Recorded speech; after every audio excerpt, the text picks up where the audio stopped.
Okay တကယ်လို့များကျွန်တော်တို့ရဲ့ဒီတူပူမြေပုံတစ်ခုဟာစကွဲရလည်းမကြဘူးစာကယ်လည်းကြာမနေဘူး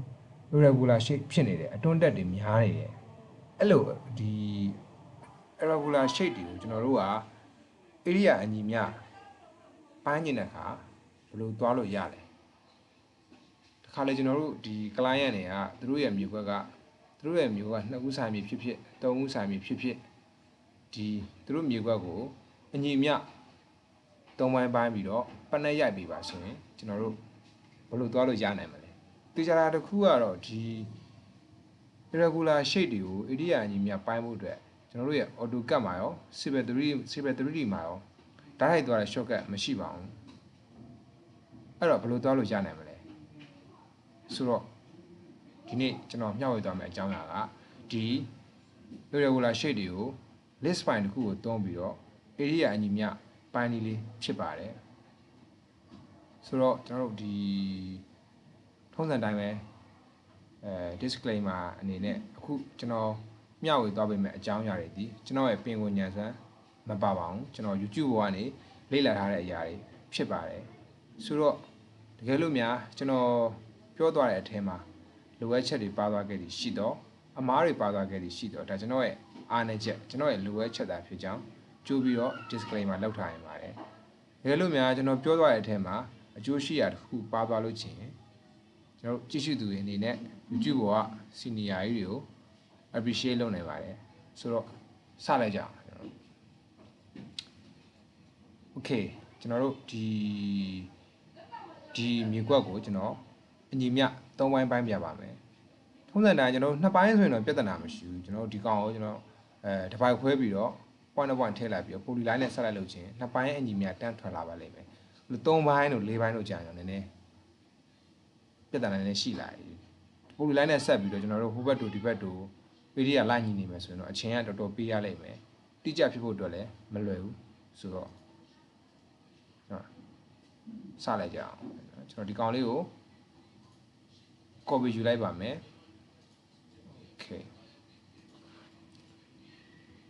okay ကျွန်တော်တို့အခုသုံးမဲ့ list file ကသူက polyline 2 line နဲ့သွားရတဲ့နည်းဖြစ်ပါတယ်ဆိုတော့ကျွန်တော်တို့ဒီကောင်က polyline မဟုတ်ဘူး surface ဖြစ်နေတယ်အဲ့တော့ဒီ surface ကိုကျွန်တော် polyline ပြောင်းရမယ် polyline မပြောင်းရင် polyline ပတ်ပါမယ်ကျွန်တော်အဲ့တော့ကျွန်တော် polyline စပတ်ပါပြီ okay ကျွန်တော်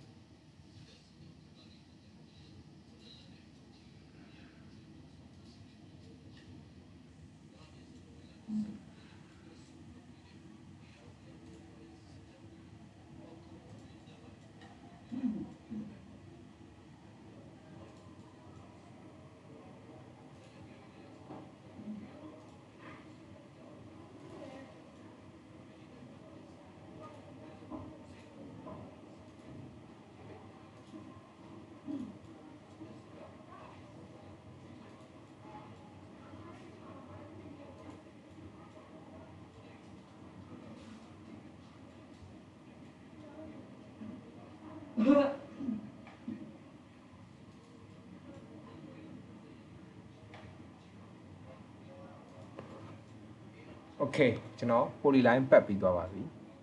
အဲ့ကောင်ကိုကျွန်တော်ဘေးခဏထုတ်ထားလိုက်ပါမယ်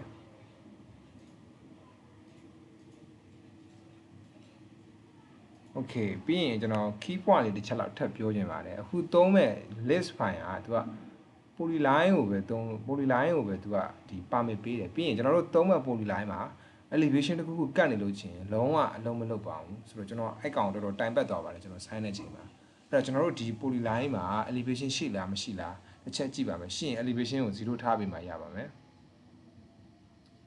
property ထဲဝင်လိုက်ပါမယ် elevation တစ်ချက်ကြည့်ပါမယ် okay elevation က-50တောင်ဖြစ်နေပါတယ်ကျွန်တော်အဲ့ကောင်ကို0ထားပြီးမှရပါမယ်0ထားမပြီးလို့ချင်းလုံးဝကိုကျွန်တော်တို့ရဲ့ list file ကအလုံးမလုပ်ပါဘူး okay ရတော့ပါပြီဆိုတော့ကျွန်တော်ရဲ့ list file ကိုလုပ်ဖို့တင်ပါမယ် upload okay ရတော့ပါပြီ close ပြ ပြီးရင်ကျွန်တော်တို့ဒီ list file မှာလိုရဲ့နောက်တစ်ခုက polyline တစ် line လိုပါတယ်ဘာလို့လိုရလဲဆိုတော့ကျွန်တော်တို့ဒီကျွန်တော်တို့ရဲ့မြေကွက်ကို direction ကဒီလိုသွားမှာလားဩဒါမှမဟုတ်ရင် direction ကဒီလိုသွားမှာလားဆိုတော့ direction သိဖို့အတွက် polyline တစ် line လိုပါတယ်အဲ့တော့ကျွန်တော်ဒီကောင်ကို direction ဒီလိုလေးပဲသွားလိုက်ပါမယ်ဆောင်းကလေး okay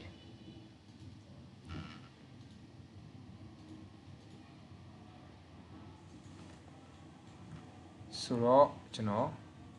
စပြီးပိုင်းပါတော့မယ်မပိုင်းခင်ကျွန်တော်ပိုင်းတဲ့ area မှန်လားမမှန်လားသိရအောင်ဒီကောင်းရဲ့ area ကိုချက်ကြည့်လိုက်ပါမယ် list list okay ဒီကောင်းရဲ့ area 9.8.299ရှိပါတယ် sorry 9.8.299ကကျွန်တော်တို့ဒီမြေခွက်ရဲ့ overall area ပါကျွန်တော်ဒီကောင်ကို3ပိုင်းပိုင်းမှာဆိုရတဲ့3နဲ့စားလိုက်ပါမယ် okay ဒီကောင်လေးရင်စားလေးနဲ့မှတ်ထားလိုက်ပါမယ် annotate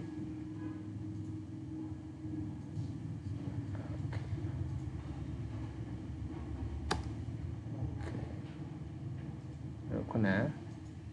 9.8.299ကဒီကောင်ရဲ့ area okay ကျွန်တော် scale လေးနည်းနည်းကြည့်လိုက်ပါမယ်မြင်သာထင်သာရှိသွားအောင်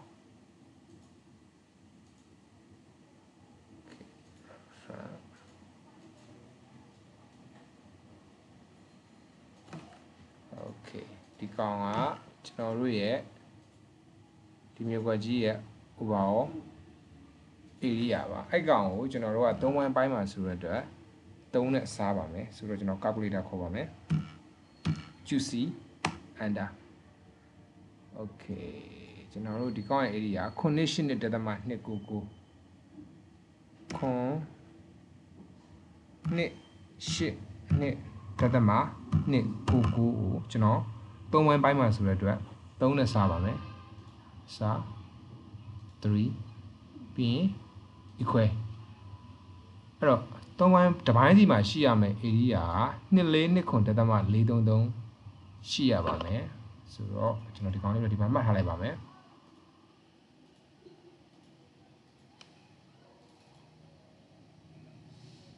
okay base 2.4.433ကကျွန်တော်တို့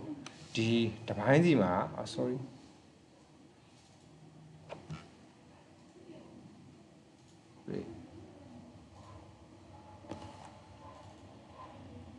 2.4.433ကကျွန်တော်တို့ဒီတစ်ပိုင်းစီမှာရှိရမယ့် area ပါကျွန်တော်ပိုင်းမဲ့ direction ကဒီပုံစံတိုင်းလေးဖြစ်ပါတယ်ဆိုတော့ကျွန်တော်ခုနကကျွန်တော်ရဲ့ဒီ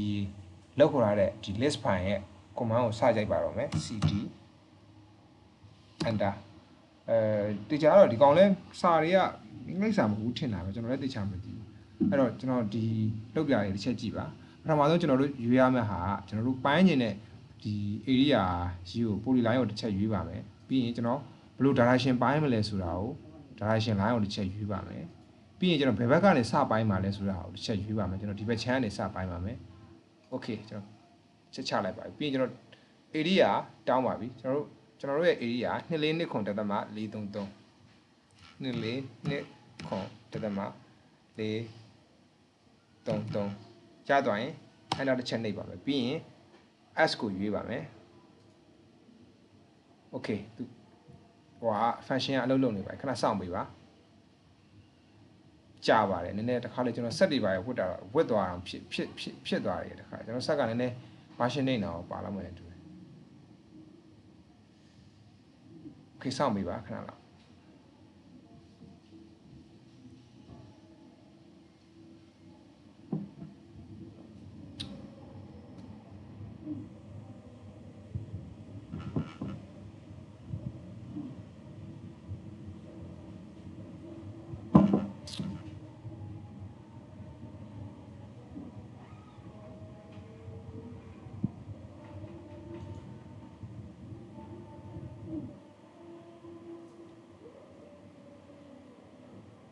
okay ဆက်တောင်တော့ဝတ်သွားပါပြီ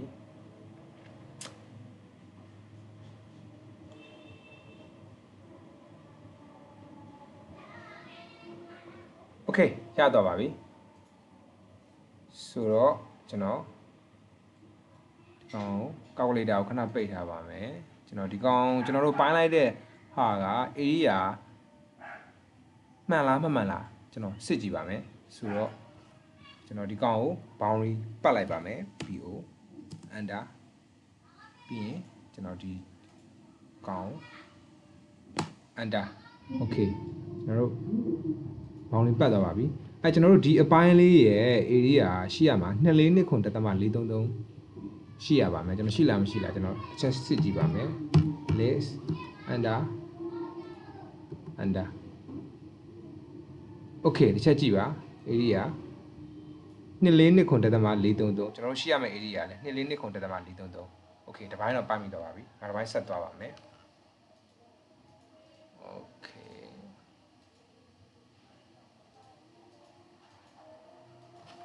okay ဒီပိုင်းပတ်မိသွားရင်ကျွန်တော်တို့ဒီနောက်တစ်ပိုင်းဆက်သွားပါမယ်နောက်တစ်ပိုင်းပိုင်းဖို့အတွက် poly line တစ်ချောင်းယူပါမယ်ယူရင်လည်းဒီကောင်နဲ့ copy ယူလို့ရပါတယ်ကျွန်တော် copy ယူလိုက်ပါမယ်ဒီကောင် sorry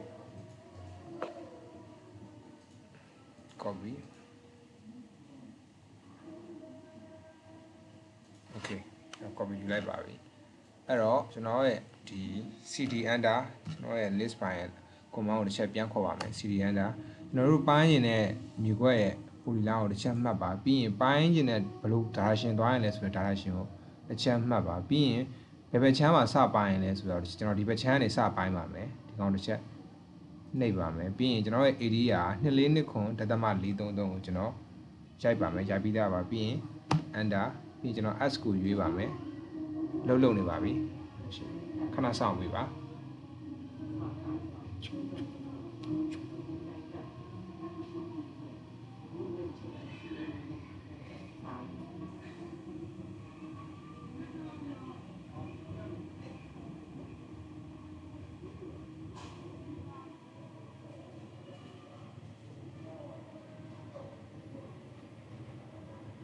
ကြာပါတယ်ကျွန်တော်စက်ကအောင်နည်းနည်း version နဲ့တော့ပါမယ်နဲ့တူတယ်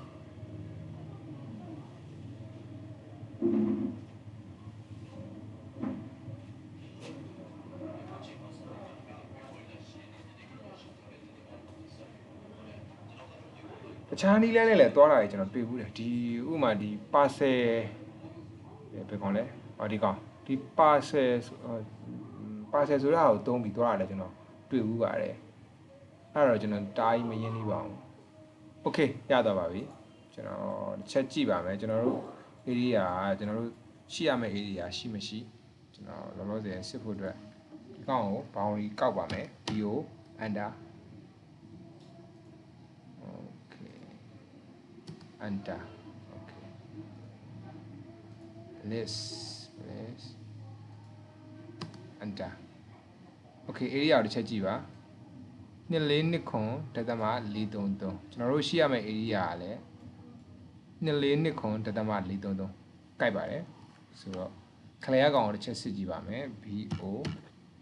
under okay under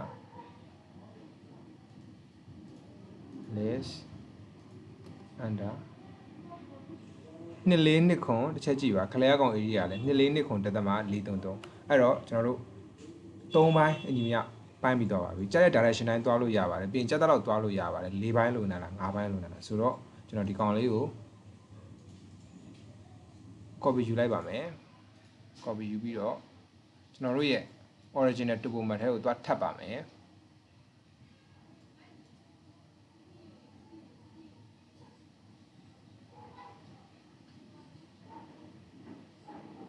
sorry ကျွန်တော်ယူတဲ့စတဲ့အပွားနဲ့ဟာနေမယ်တူပဲ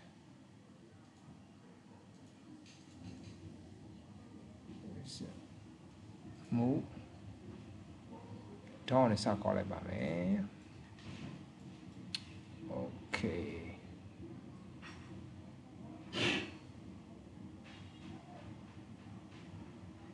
okay ရတော့ပါပြီဆိုတော့အဲ့တော့ကျွန်တော်တို့ဒီအညီမြပိုင်းပြီးတော့ပါပြီကျွန်တော်ဆက်ထဲမှာ point နဲ့ကြိုက်နေပြီးတော့ဒါ point ချရအောင်ပါပဲဆိုတော့ကျေးဇူးပါအဆုံးထိကြည့်ပြီးရတဲ့အတွက် ဒီနေ့မျှဝေပေးနေရတာလေးကတော့ဒီလောက်ပါပဲပုံမှန်တခြားနည်းနဲ့သွားတာတွေလည်းရှိတယ်ဗျတခြားကျွန်တော်ကတော့ဒီကောင်ပဲလွယ်တယ်နည်းနည်းကျွန်တော် list file တစ်ခုပဲတင်ထားမှာဆိုတော့ဒီနည်းလမ်းပဲသုံးတာများပါတယ်အားလုံးပဲကျေးဇူးပါအဆုံးထိကြည့်ပြီးရတဲ့အတွက်